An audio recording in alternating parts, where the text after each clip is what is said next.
আজ আমরা ঢাকা মেট্রো রেলের টিকিট কেটে রওনা দিলাম উত্তরা দিয়াবাড়ির দিকে। আধুনিক মেট্রোতে চড়ে খুব কম সময়ে পৌঁছে গেলাম গন্তব্যে। মেট্রো রেল জার্নিটা আমাদের ট্রিপের শুরুটা আরও রোমাঞ্চকর করে তুলল।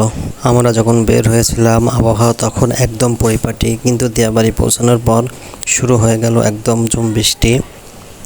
বৃষ্টি এতটাই জোরে হচ্ছিল যে আমরা দৌড়ে একটা ছোট চালার নিচে গিয়ে দাঁড়ালাম।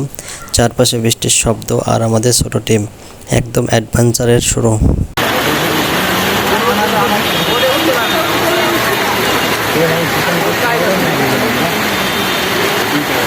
বৃষ্টি থামতেই আমাদের এক মুহূর্ত দেরি হয়নি, সাথে সাথেই ঢুকে পড়লাম ভাসমান ব্রিজে। এখানে ঢুকতে টিকিটের দাম মাত্র 20 টাকা। ব্রিজে উঠে যে ভিউ পেলাম সেটা এক কথায় অসাধারণ। ব্রিজের উপর থেকে দেখা যায় চারপাশের খোলা জলাভূমি, দিগন্ত পর্যন্ত ছুটে যাওয়া সবুজ আর শান্ত পানি, মনটাই ভালো হয়ে যাবে। আর সবচেয়ে মজার ব্যাপার হলো এখানে কায়াকিং করার সুযোগও আছে। আলাদা টিকিট কেটে যে কেউ পানিতে কায়াক চালাতে পারে। যারা একটু অ্যাডভেঞ্চার পছন্দ করে তাদের জন্য একদম পারফেক্ট। আমরা কায়াকিং না করলেও দেখে দারুণ লাগছিল, ভাবছি পরের বার অবশ্যই করব। এই ছিল আমাদের আজকের দিয়াবাড়ি ট্রিপের গল্প।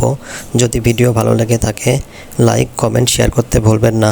আর আমাদের সাথেই থাকবেন আমাদের পরের অ্যাডভেঞ্চারের জন্য। ধন্যবাদ সবাইকে।